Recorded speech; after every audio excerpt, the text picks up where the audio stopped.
One thing I have found that I really like doing with my macro lens is revisiting compositions that I took years ago, particularly when I got my set of close up filters for my 50 millimeter lens.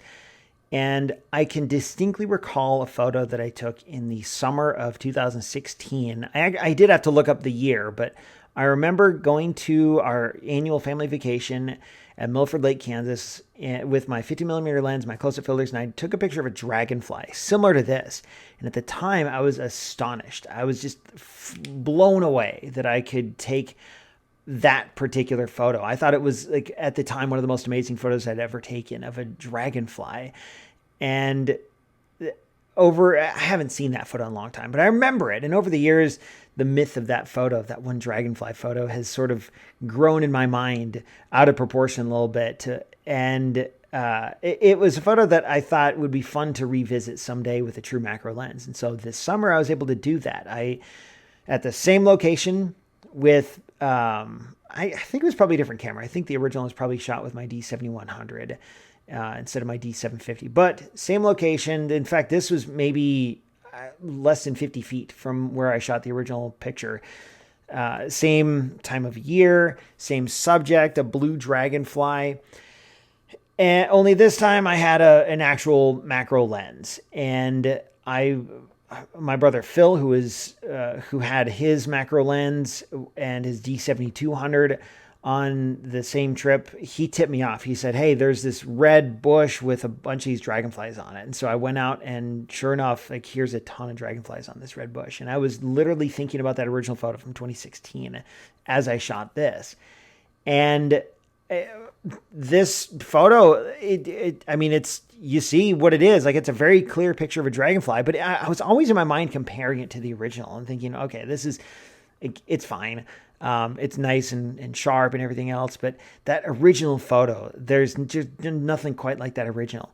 Well, when I was putting together the blog post for this week's photo, I went back and I dug up the original, and you can see it on the blog. If you're on YouTube, just click through the link to the blog and scroll down, and you'll see a link to the original.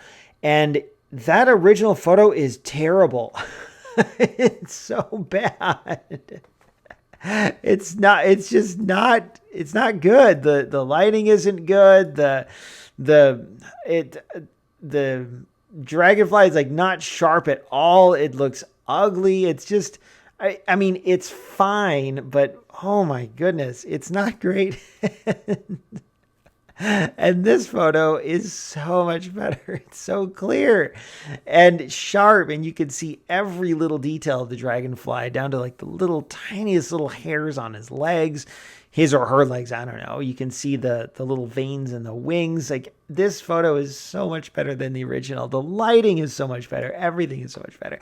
Now, to be fair, I don't think I would have gotten this photo had I not taken the original, but it's just fun to see how these things evolve and change over time. I didn't,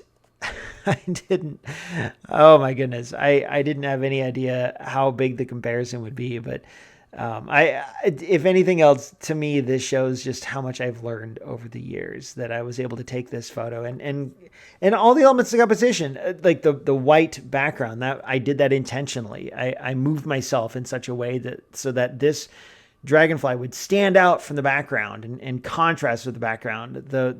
The blue on the red, that was intentional. There was dragonflies all over, not just this red bush, but several green bushes too. Well, I wanted the red because I wanted to stand out. So everything here was just, it worked out great. I shot this at f9.5, ISO 140, and these dragonflies didn't move around a whole lot, so I didn't need to do anything like super crazy to get this shot. But this is a fun, I often talk about Weekly 50 and how it's a continual learning experience. And this is a really fun way to build on something I had done before and then realize later just how much I learned from it.